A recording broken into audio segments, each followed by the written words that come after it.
palavra luto vem do termo em latim luctus, que significa dor, pesar e aflição. E apesar de perda não ser exatamente uma palavra que a gente encontra na definição de luto, quando a gente olha no dicionário, por exemplo, a gente pode dizer que ela está muito ligada ao luto, porque o luto é sempre a perda de algo ou alguém que foi muito significativo na nossa vida. Também, quando a gente fala de luto, a gente pensa quase que automaticamente na morte de alguém, né? E o luto ele vai muito além disso. A perda de um emprego, o término de um relacionamento também provocam um luto. No entanto, no nosso trabalho, nós optamos por fazer o luto advindo da morte, falecimento de alguém próximo, porque é um luto que é inevitável na nossa vida, assim como todos os outros, né? Em algum momento a gente vai perder alguém que é muito importante pra gente e a gente vai experienciar o luto. Na minha concepção, o luto eu vivi o luto em 3 etapas. Eu vivi primeiro o desespero, que é o de imaginar que você não vai mais ter a presença física daquela pessoa, de que você vai chegar e não vai mais encontrar fisicamente a pessoa que você ama, que você gosta. Depois eu vivi a dor de sentir mesmo a falta fisicamente da pessoa querida e por fim a dor, o desespero vai se transformando em saudade. Luto é entendido como uma reação natural esperada diante de uma perda significativa. Mas a vivência desse luto, ele é muito única de cada pessoa. Só quem está passando ou passou pelo luto vai saber dizer da intensidade dos seus sentimentos, das suas dores. E a cada vez que eu passo pelo luto, eu vou ter uma reação diferente, porque a relação que eu construo com a pessoa que eu perco é muito diferente uma das outras. É uma relação única. Não vou ter aquela relação com mais ninguém. Então, por isso que toda vez que a gente passa pelo luto, a gente vai ter reações diferentes e maneiras diferentes de passar por ele. O luto, eu perdi meu pai, então foi uma fase muito difícil que eu passei.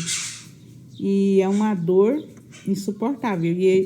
E para mim, hoje, eu consigo enxergar que o luto, ele se faz em três partes, né? O momento que você perde a pessoa, que você tem aquele choque, aí você não sabe, é uma mistura de sentimento. Você não sabe o que você sente. Naquela hora, você recebe a notícia que você perdeu aquela pessoa.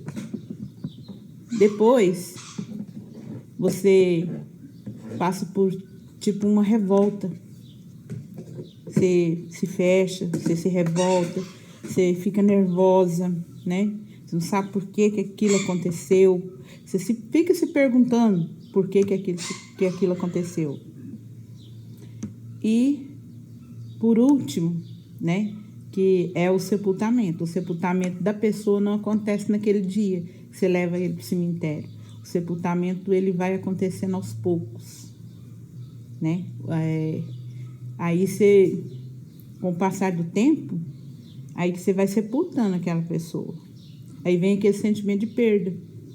Então, do ponto de vista existencial, o luto é compreendido como uma vivência muito particular, principalmente que transforma a forma de ser em relação ao eu-tu. Como dito anteriormente, todas as relações significativas estão sujeitas ao luto, né? O término de um relacionamento, a perda de alguém. E aí o sentido existencial está atrelado ao sentido que somos a alguém ou na relação com alguém, né? Então, quando eu estou numa relação com alguém, de repente, eu compartilho coisas com aquela pessoa que eu não falo com mais ninguém. Eu faço planos futuros com aquela pessoa. E quando eu perco ela, eu perdi a relação que eu tinha com ela. Eu perco tudo aquilo que poderia acontecer nessa relação e tudo que aconteceu. Por isso, a psicologia fenomenológica existencial acredita que o luto precisa de ser ressignificado. É importante que a pessoa que perde consiga alcançar uma nova maneira de se relacionar com aquilo que se perdeu do outro. O meu luto, particularmente, eu vivi do meu pai há 30 anos e o do meu avô há uns 18 anos atrás. Foram as duas pessoas mais queridas na minha vida que eu perdi e vividamente todos os dias. Eu vivo essa saudade todos os dias deles, né? Mas em cada momento que eu vivo, em cada cheiro, em cada gosto, em cada prato que a minha família prepara, enfim, a gente relembra a presença deles e hoje eu consigo viver somente a saudade, já não sinto mais o desespero, já não tenho mais a dor que eu sentia e aos poucos foi se transformando somente em saudade. Depois desse luto vem a reconstrução, que é o mais difícil. É você se acostumar sem aquela pessoa, é você ter que se acostumar sem ela, é você fazer as coisas e não ter mais aquela pessoa sentada ali do seu lado na mesa, né? Não ver ele mais ali na televisão com você. Eu acho que se reconstruir depois de uma perda é muito difícil. Porque você vai estar sempre lembrando daquela pessoa, sabe? Do lugar que ela sentava, de tudo. Então isso aí não passa nunca. Então, se você se acostuma, reconstrução, nunca mais. Você não tem como se reconstruir sem aquela pessoa, né? Você tem que se acostumar sem ela.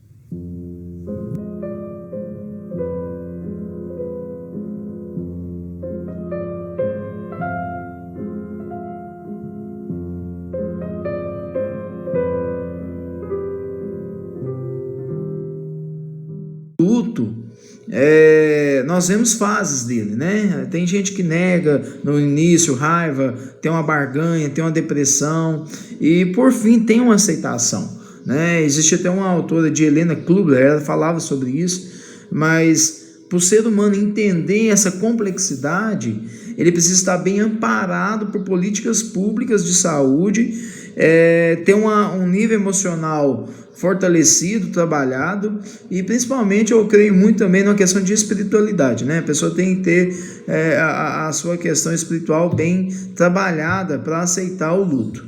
O luto é algo complexo, né? Tem pessoas que reagem bem, mas tem pessoas que ele tem um luto anormal, né? Ele tem uma descarga ali de sentimentos mais aflorados em relação àquela perda.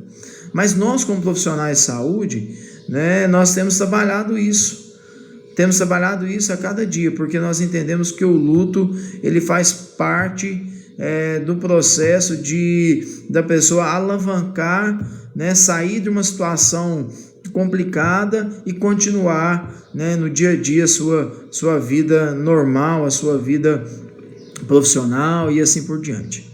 A morte e o luto, para nós profissionais de enfermagem, elas não são algo que nós acostumamos, mas é algo que nós trabalhamos no nosso dia a dia para que possamos continuar a delegar a nossa função com êxito e principalmente com humanização do cuidado. Aprofundando na filosofia existencial, cabe considerar as divergências entre Sartre e Heidegger, no sentido de classificar o luto e a morte. Para Heidegger, nós, desde sempre, somos seres para a morte e, por isso, agarramos a nossa existência com propriedade para viver aquilo que nós queremos e desejamos. É como se a gente dissesse que a gente só tem uma vida e a gente precisa aproveitá-la. Para Heidegger, o fato de o homem se saber mortal acarreta angústia. Entretanto, é a sua posição fundamental como ser para a morte que o torna capaz de qualificar a sua existência como autêntica ou inautêntica. Entender-se finito propicia um sentido para a vida e um projeto de existência para a morte. Heidegger nos apresenta a interdependência mútua do conceito de morte, que consiste em gerar no ser humano o ser aí, como uma possibilidade para assumir sua autenticidade. Logo, para Sartre, nada nem a morte pode dar significação à existência humana. A morte não pode ser a essência da existência. Assim, a morte jamais é aquilo que dá à vida seu sentido. Pelo contrário, é aquilo que, por princípio, suprime da vida toda a sua significação. Para Sartre, a morte é a extinção de todas as minhas possibilidades e também a natificação delas. Natificação essa que já não mais faz parte das minhas possibilidades. E ao mesmo tempo em que Sartre diz que o homem é livre, ele refuta essa liberdade, pois ninguém poderá escolher morrer ou ficar vivo.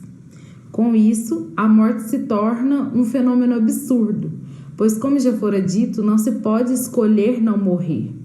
E isso é uma negação da liberdade.